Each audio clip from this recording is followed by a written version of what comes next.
What is going on, everybody, and welcome back to the greatest combat sports and culture show in the entire universe, the Fight Podcast. I'm your host, SERG VICENTE, and this is episode 328 of the show. We have an amazing show for you today. We are going to be talking to, for our first interview of 2022. Think about that. This is our first interview of 2022. We've been rocking with this 4 years, but we have a great interview today. We have a champion. We have the Invicta strawweight champion. We are talking none other than the person who I personally had as my knockout of the year contender. We are talking about Emily Ducote. Emily, what is going on? Welcome to the Fight Podcast. Thanks for having me. Absolutely. Well, look, we have to kick it off with this. Not only did you win your first title in 2021, you did it in absolute style. You went out there and just, look, Danielle Taylor is an absolute monster. She's a veteran of the game. And you went out there 2 minutes and 51 seconds of the very first round and just absolutely shortchanged her. Holy shit. What was that moment like for you? It was really crazy. If you follow my career at all, you know that was my third attempt at a title. Yeah. So, it was a crazy experience because a lot of people were like, oh, she's like haunted in title fights and she's probably traumatized and whatever. And that's not the case for me. So, I didn't feel like I had any pressure. I just felt like I was in the best mental and physical that I've ever been in my entire career. So it was just my third opportunity and I wasn't traumatized and I wasn't nervous about it. And I'm just really, really excited that I was finally able to bring the belt home with me. And in that specific way, I just was ecstatic, as you can imagine, just thrilled. Had to be. You finished her with a Mortal Kombat finish. It was nuts. It was definitely just and here's the thing. I know people were talking about it's your third opportunity, but you're still so fresh in your career. This is still, you're only 10-6. It's one of those things that the fact that you had, like I said, this was your third opportunity. You have so much more room to grow, and you are around some amazing minds of the game. Could you talk a little bit? You work with, obviously, you're OKC, American Top Team out there. But you've worked with, Ricardo Laborio. You're represented by, friend of the show over there and everybody, Tyson Chartier and those guys. How is it having these amazing minds around you? Yeah, I'm really blessed with the people that I have. My head coach, Juliana Galuppi, has been in my corner since my amateur debut. So it has been a long time with these people, and they just understand exactly how I work and what I need in order to go into a fight camp feeling fantastic. So I have everything I need. Right. Laborio comes into town every once in a while. He's a really good friend of my coach, Giuliano. And I love Laborio. He has also been around since my amateur days, and he just helps me so much every time. He's here for a day, and I just feel like I learn so much from him. And he's just really an awesome person in general. So that is just amazing to have as an ability to learn from. And having Tyson as my manager has been really cool. It's pretty new. So I was already with Invicta when I signed with him. Obviously, we're thinking about my future. So I'm really excited to be signed with him. He's really awesome. We talk all the time. And I'm looking forward to, the rest of my career. That's so dope. It's funny. I had Tyson on the show not too long ago, and he definitely gave you your props because right after your knockout, and he was talking about that. But the funny thing, he and I cornered against him. Oh yeah. Over 10 years ago. We only realized it when we were talking on the show. But wait up, that was you? You were there? Yeah. Oh, it was funny. One of those. He's so dope. He's such a great guy. But let me ask you this, because you do have a lot of obviously grapplers and things around you. You are, even your gym, one of the striking coaches there. For yourself, being a strike heavy first person, how did that start? What brought you into martial arts that got you to this point that you currently are now? So as a kid, I started Taekwondo because my grandparents, they totally convinced my mom. We used to watch the UFC together. And so my grandparents. Wow, you have grandparents? Yes, they are. That's dope. both my grandparents watch the UFC, okay? But my grandma is like a firecracker. She is wild. She knows everything about everything. She watches all the shows. She'd be hitting me up during the UFC cards. That's And awesome. so that's really how it started. And she was like, you need to be doing martial arts. So she convinced my mom and my dad to put me into Taekwondo as a kid. I loved it, loved the discipline, loved the martial arts life. Got into wrestling in high school, did a little bit of wrestling in college. Okay. Didn't really like the whole more school vibe than anything else. So I didn't finish that, but I did move out to Oklahoma because of it. And so that's where I found the gym. And as soon as I found my coach, it was like just like a puzzle fit. Like he's so disciplined, so routine, so martial arts, dedicated life. And that's exactly what I love about the sport. Like I love the routine. I love the schedule. I love that everything's, it's got to be on track. I don't like feeling like off track or anything. So we just fit together really well. And like I said, he's been together in my corner since my amateur debut. So we've just been building ever since. That has to be great because I know there's so many people that they'll jump around and there is an idea to that, like kind of Ronin mentality, right? Like jumping around, getting other coaches and different things. But there has to be something to having such a high quality coach right from the beginning that really helps kind of bring you along. Like, how has that been, like just having that consistency throughout your career? Yeah, I love it.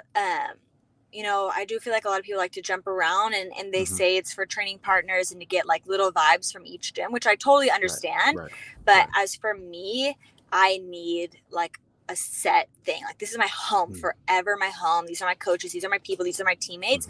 But then when I have a camp, I'll set a trip. Like I know a bunch of girls kind of around and I'll either go there, I'll have them come here. And so I still get the outside look. So it's not like I'm in a bubble and I don't want to interact with outside people. It's more just like, I love the routine of my gym here, but I make sure to get what I need. I have plenty of girls that I really love to train with outside of the gym. And it gives me the look that I need for a fight camp. Nice. No, I love that. I love that because like you said, you're getting that balance, the consistency at home, but you're also bringing in, and it is almost like the way that the high level boxers treat their camps. They have their team, but they'll bring in outside help to make sure that they're getting the actual looks that they need. That's a brilliant way to do it. I love that. Well, let me ask you this, because you are the Invicta champ. You are, the one at the top of the mountain. What does 2022, 2022, what does that look like? It's crazy. I almost stumble saying it. Doesn't even feel right. What does this feel like? What is it for you? What is 2022 going to look like for Emily Ducote? How has that come across? I'd really like to stay busy. The last couple of years, obviously for everybody, have been a mess. Trying to get fights scheduled, keep fights that have been scheduled, from getting canceled. And so I feel like Invicta last year had a difficult time with their transition, but I never lost any faith in Shannon because even though they weren't having shows, Shannon knows exactly what she's doing. So she used that downtime to recoup and get everything ready to get rolling. And I really think she's going to have a big year this year for Invicta. So their next show is this week. So I'm curious to see how that goes, and I'm curious to see what the schedule for the rest of the year looks like. Obviously, I'd love to stay busy. Other than that, I really have no idea. I don't know. Well, let me ask you this, because I think this is a question, and everybody always asks this type of stuff when you're seeing champions and people that end up dominating some of these other organizations and regional shows and smaller promotions, even though Invicta is still a badass promotion. You fought in Bellator, do you see yourself in one of the bigger, more premier organizations this upcoming year? Do you see that in your cards? I don't know when, but obviously my goal now for a while has been the UFC. I needed to be ready for it. And I do feel like now, or, pretty in the near future, I do feel like I am ready for that now. When I was fighting in Bellator, I was a baby. I had no idea, how the MMA world works. And now I really have a good understanding of how everything works. So, that was experience and I loved it. I love experience. I'm a big opportunity, big experience person, which is why I've never turned out any fights, why I've fought for so many titles, because I just want to fight. And so I feel like Shannon allowed me to rebuild myself after I had a little bit of a, find myself in MMA type thing Yeah. after Bellator. So Shannon really, really let me rebuild myself. And I feel like now I'm myself, and I'm mentally and physically really in great shape. And so that's what you saw in my last fight. And I'd love to continue that. And in the near future, hopefully be in the UFC. I love that. That would be dope. And obviously as a fan, because in my opinion, I've said this a long time. I think strawweight is the best women's division across all of MMA. I really believe it is. I think even in the UFC, any of those women from 1 to honestly about 8 can arguably win that title. Where do you see yourself fitting into that title picture? If, let's say, today we drop you right in there in the UFC's strawweight division. Yeah, it's interesting. I do feel like I belong there. I feel like I could be there easily. I have a lot more experience than a lot of the girls. Obviously a lot of the newer signees that they have. Those are girls that have like less than 6 fights. There's a lot of people that have less than 6 to 8 fights. So I feel like I'm very experienced, and I feel like I could easily slide right into the division. And off the top of my head, like, I could think of several opponents that like would be fantastic fights. And so I don't know about top 10, top 15. I know I could get there, but as far as me just signing and, you know, fighting a lot of those people, I feel like I could easily just fit right in and get fantastically matched up. As a fan of the fight game, I know personally I would love to see that, because there are a lot of women, especially in that weight class. 115 comes across as, it definitely is a heavier striking weight class as opposed to a lot of the other weight class. A lot of the other weight classes are grappler heavy. There are so many strikers in that weight class. You would fit in, and there are so many compelling matchups in there, which would be amazing to see. Let me ask you this before we get you out of here, and thank you again for being so gracious with your time today. I really do appreciate it. For you, what of the fights, and I always ask people this when they're on, what fights specifically for you can you point to that really got you into MMA?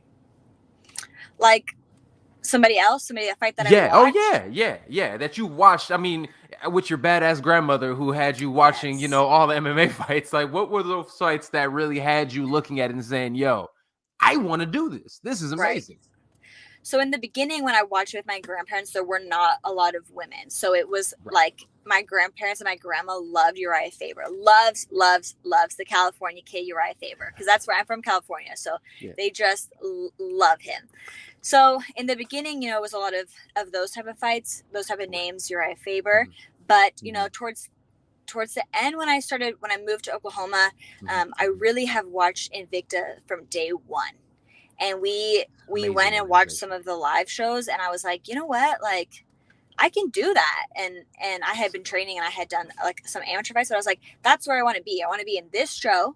I want to be with these girls. And I just feel like Invicta is such a great organization because it showcases like high quality women and not very many. Now you're seeing a lot of people try to put a lot of women's cards, but like Shannon is the one that started that, like the all women's show. So, and she's always looking for quality. She's not looking for, you know, to princess or baby any people. She's looking for high quality matchups. That's what she wants. And so I respect that, and I love that, and she won't change her values. So, and I really respect that, because I don't want to go into this, but like there are some shows that have princesses and like to baby people and build records, and Shannon just won't do that. And I love it. And so you'll get quality matchups with her show. And so that's why I've watched Invicta since the first card. And there's several matchups on those cards, and how many people that are in the UFC now were on Shannon's cards, you know, Rose, Carla, Claudia Gadelia, all those girls are people that I watch and people that I studied to get to where I am and to learn how to do things. I love it. I love it. And it's one of those things that I love watching Invicta, because especially if you look at the other combat sports, boxing specifically, they don't cultivate women's boxing at all, or combat sports. And it's a joke. Realistically, it's a joke to see an organization like Invicta that everybody that comes from there that ends up going to other organizations ends up being champions, ends up being badasses. It really does remind me of early Strikeforce. It was like when Strikeforce first came, you know, people were first watching it, you had all the champions. You had Luke Rockhold over there. You had Daniel Cormier. You had all those guys kicking ass over there. And all of a sudden, I feel like it took a moment for people to realize how great they were. And you're starting to see that with Invicta. And it's so awesome to see, especially just building up the women's MMA. Last thing before we get you out of here, where do you see, and again, we've talked about this a little bit, but for you, when are we going to see Emily back in the cage? When is the most ideal situation for you? I would have honestly already liked to have a fight booked. So since that's not happened, I would like to say February, March, no later than March. Awesome. Nice. Well, who would you like? I mean, you're the champ, but who would you like to personally see? Yeah, so in Invicta, it's kind of hard because a lot of the girls are just starting, right? Because a lot of people have left and gone on to different places. Right. So there's not a whole lot of people that have, as many fights or experience as me. So that's a I need to talk to Shannon answer for you. I don't know yet. Well, once we find out, I would love to have you back on because we already know you want all the smoke. It doesn't matter who it is. You go out there and give it to them. Yes. But Emily, thank you so much for joining us on the show today. This is fantastic. Thank you for being our first guest of 2022. It's a pleasure. Absolutely. Much continued success. Really quick, where can the people find you? I'm most active on Instagram, Ducote1. That's where I give all my life updates, training updates, everything. Love it. And if you guys haven't seen it, her fight against Danielle Taylor, if you want to see a Mortal Kombat knockout, that is exactly where you need to go and check it out. Emily, thank you so much for joining us on the Fight Podcast. Everybody, Emily Ducote, Invicta strawweight champion. Thank you so much. You have a good rest of your day. Thank you so much. All right, take care. All right, everybody. Emily Ducote, strawweight champ. She is an absolute monster. Like I told you guys before, Invicta is a fantastic organization that you guys need to check out. All right. That's about all the time we have for today. Thank you, everyone, for watching the greatest combat sports and culture show in the entire universe, the Fight Podcast. This is episode 328 of the show. Remember, listen to the Fight Podcast everywhere podcasting is available. Apple, Google Play, Spotify, SoundCloud, Stitcher. Check us out at thefightpodcast.com. Listen, like, subscribe, and share. Make sure you guys go ahead and subscribe to this video, like this video, send it to everybody you want. And also, like I said, check out Emily Ducote, man. She is an absolute beast. Check out Invicta. We're finally back. It's 2022. Love you guys. We'll see you next time right here on the Fight Podcast. Peace.